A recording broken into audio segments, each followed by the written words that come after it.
Kerala Chief Minister is going to lead again. മൂന്നാമത്തെ തവണയും മുഖ്യമന്ത്രി ചീഫ് മിനിസ്റ്റർ പ്രശ്നം ഉണ്ടാക്കാനാണ് അതിന്റെ ഉദ്ദേശം. CPI മുഖ്യമന്ത്രി മാറണമെന്നല്ലേ ആവശ്യം? CPIയുടെ യോഗങ്ങളിലൊക്കെ വരുന്നുണ്ട് മുഖ്യമന്ത്രി മാറണം. ഞാൻ ഈ ശിവഗിരി വന്നിട്ട് ഒരു സംവാദം ഉണ്ടാക്കുന്നത് ചെയ്യാറില്ല. കാരണം ഞാൻ ഒരു ഐത്യജാതിക്കാരനല്ലേ. ഞാൻ മുഖ്യമന്ത്രിയുടെ വണ്ടി കയറിയതല്ലേ ഇവിടുത്തെ നിങ്ങൾക്കെല്ലാം വലിയ പ്രശ്നം. ഒരു പ്രശ്നക്കാരൻ കാണുകയും കൂട്ടത്തിൽ ചിലരെല്ലാം ഏറ്റെടുത്തിട്ടുണ്ട്. ഒരു മുന്നോക്കക്കാരൻ കയറിയതെങ്കിലും കൊണ്ടുവരുന്ന ഒരു മുന്നോക്കക്കാരൻ ആ വണ്ടി കയറുമായിരുന്നു കൊണ്ടുവരുന്ന ഒരു ന്യൂനപക്ഷക്കാരൻ കയറുമായിരുന്നു കൊണ്ടുവരുന്ന ഈ പിന്നോക്കക്കാരനാണ് ഞാൻ ആ വണ്ടി നിന്ന് കയറിയെന്ന് പറഞ്ഞ് നിങ്ങളിവിടെ എല്ലാം എന്നെ കൊല്ലാക്കൊല ചെയ്തില്ലേ? ഇതൊക്കെ മര്യാദയാണ്. ഒരു പത്രശ്രമമാണ്. നിങ്ങളല്ല ഇപ്പൊ രാജ്യം ഭരിക്കുകയും നശിപ്പിക്കുകയും എല്ലാം ചെയ്യുന്നത് മീഡിയകളാണ് ഇപ്പൊ ഭരിച്ചിട്ടിരിക്കുന്നത്. അതുകൊണ്ട് പൊന്നു നേടാ പിള്ളേരെ എന്നെ വിട്ട് ഞാനൊരു പാവം പിടിച്ചൊരു സമുദായത്തിന്റെ പ്രവർത്തകനാണ്. നിങ്ങളൊന്നും മനസ്സിലാക്കണം, ഈഴവ സമുദായം ഇന്ന് ഇന്ത്യയിലെ ലോകത്തുണ്ടെന്നും അറിയിക്കാൻ എനിക്ക് സാധിച്ചിട്ടുണ്ട്. പക്ഷെ അതിന് നശിപ്പിക്കരുത്. ഞങ്ങൾ ആരുടെയും ഒന്നും പിടിച്ചു പറിക്കാൻ നടക്കുന്നില്ല. ഒരു ചാനലുകാരന്റെയും അവകാശം ഈ ചാനലിന്റെ പുറകെ ഒരുപാട് കൊള്ള നടത്തുന്ന ചാനലുകാരുണ്ട്. ആ കൊള്ളക്കാരുടെ പേരും ഞങ്ങൾ വരുന്നില്ല. പക്ഷെ എന്നെ ഉപദ്രവിക്കുക ഞങ്ങളുടെ സമുദായം ഞങ്ങളുമായിട്ട് പോട്ടെ. മുഖ്യമന്ത്രി എന്താ കുഴപ്പം? മൂന്നാമത്തെ തവണയും വരുമെന്ന് ഞാൻ പറഞ്ഞെങ്കിൽ എന്താ തെറ്റി? കൂടെ നിന്ന് എല്ലാ സുഖങ്ങളും അനുഭവിച്ചും കൂടെ തിന്ന് കാലിട്ട് വിട്ടാണെങ്കിൽ ഞാനാണ് ഉത്തരവാദി. ആരായാലും നിരക്കില്ല. എല്ലാ സുഖ സൗകര്യങ്ങളും അനുഭവിച്ചിട്ട് കൂടെ നിന്നിട്ട് കൂടെ നിന്ന് ചവിട്ടാൻ അവൻ ചതിയൻ ചന്തുമാരാണ്. ബ്രൂട്ടോസ് നീയുമോ എന്ന് ചോദിക്കേണ്ടി വരുന്നു. പറയേണ്ടതെല്ലാം അകത്ത് പറയണം, പുറത്തല്ല പറയേണ്ടത്. പ്രത്യേകിച്ച് ഒരു ഇലക്ഷൻ നടക്കാൻ പോകുന്ന ഈ മുഹൂർത്തത്തിൽ ഇതുപോലുള്ള സംവാദങ്ങളാണോ ഒരു ഐക്യത്തിന് നല്ലത്? ഒരിക്കലും നല്ലതല്ല. ചില ആൾക്കാർക്ക് മാറ്റം ആഗ്രഹിക്കുന്നുണ്ട്. മാറ്റം ആഗ്രഹിച്ച് നടത്തോട്ടെ, ഇലക്ഷൻ വരട്ടല്ലേ. മാറ്റം ആഗ്രഹിക്കുന്നത് മാറിക്കോട്ടെ, പുതിയൊരു വന്നോട്ടെ. അതെല്ലാം ജനവിധി നേടണം. അതിന് ഒന്നിച്ച് നിന്നൊരു ഇതുവരെ 10 കൊല്ലം സുഖിച്ചില്ലേ എല്ലാവരും. എന്നിട്ട് ഈ 10ാമത്തെ കൊല്ലം കഴിയുമ്പോൾ ഇത്ര സൗന്ദര്യക്കുറവ് തോന്നുന്നതാ? മാന്യമല്ല, മര്യാദയല്ല. അത്രയുള്ളൂ. എന്താ കുഴപ്പം?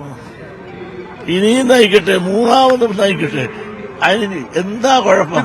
ഇവിടെ ഞാൻ ഒരു കാര്യം ചോദിട്ടെ, ഈ 10 കൊല്ലം ഇവിടെ ഒരു മാറാട് കലാപം ഉണ്ടായോ മിസ്റ്ററെ? വർഗീയ കലാപം ഉണ്ടായോ? പറയാനാണെങ്കിൽ ഒരുപാട് പറയാനുണ്ട് എനിക്ക്. ഈ വർഗീയ കലാപകാരികളാണ് ഇപ്പൊ ഇവിടെ നടത്തുന്നത്. കലാപം ഇനിയും ഉണ്ടാക്കാനാണ്. മറ്റൊരു വന്നു കഴിഞ്ഞാൽ വർഗീയ കലാപം ഉണ്ടാവുമെന്നാണ് പറയുന്നത്.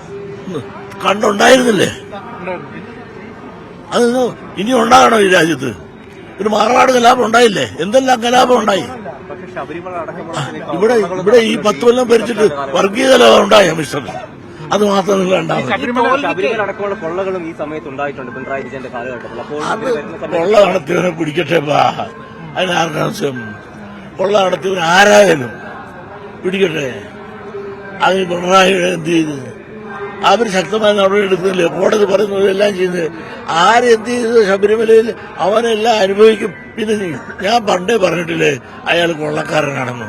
ആര് പേര് കിടക്കുന്ന ഒരുവനുണ്ടല്ല പത്തനംതിട്ട കള്ളനാണെന്ന് പണ്ടേ ഞാൻ പറഞ്ഞിട്ടുള്ളതാ. അത് പാർട്ടി പലർക്കും കാണും. ഉപ്പ് ഒന്നും വെള്ളം കുടിക്കപ്പാ. നടപടി എടുത്തിട്ടില്ല. അതൊക്കെ അവരോട് ചോദിക്കണം. അവര് അതിന്റെ തക്ക സമയത്ത് കാലങ്ങൾക്ക് വരുമ്പോ അവരെടുക്കും. വർഗീയവാദിയായിട്ട് എല്ലാവരും പറയുന്നത് എന്താ വർഗീയവാദി എന്ന് പറയാൻ കാരണം? യഥാർത്ഥ വർഗീയവാദികളായത് മലപ്പുറത്ത് ചെന്നപ്പോ ഞാന് എന്ത് പറഞ്ഞു? അങ്ങനെ എനിക്ക് പറയാൻ അവസരത്തിൽ മിസ്റ്റർ സ്കൂളുകൾ തുടങ്ങാൻ സമ്മതിക്കുന്നില്ല. അത് തുടങ്ങുന്നത് സത്യമല്ലേ? ഞാൻ 3 ജില്ല ഞങ്ങൾക്ക് എന്തുണ്ട് മലബാർ പ്രദേശത്ത്? മലപ്പുറത്തുണ്ടോ? വയനാടുണ്ടോ? കാസർഗോഡുണ്ടോ? ഒറ്റ വിദ്യാഭ്യാസ സ്ഥാപനം ഞങ്ങൾക്കില്ല.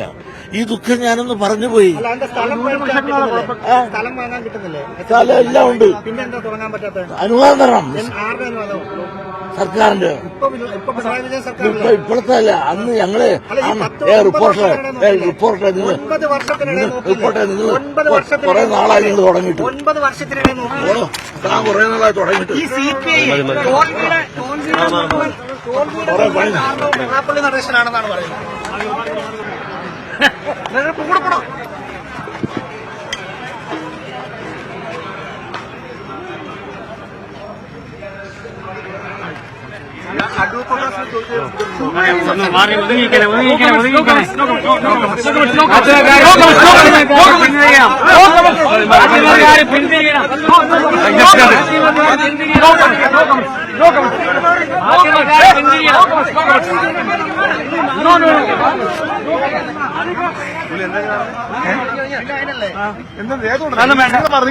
അയാളെ സെക്യൂരിറ്റി ഉണ്ടല്ലോ, അയാളെ സെക്യൂരിറ്റി പറഞ്ഞു നിങ്ങൾ മാറി കേട്ടോ, നിങ്ങൾ ഏത് വെക്കണ്ട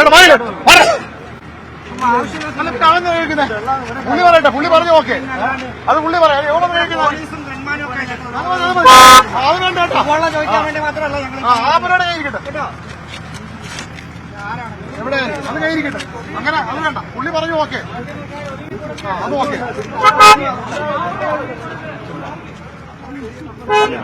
പിന്നെ അത് ശരിയല്ലോ, ആ പുള്ളിയുടെ കണ്ണ്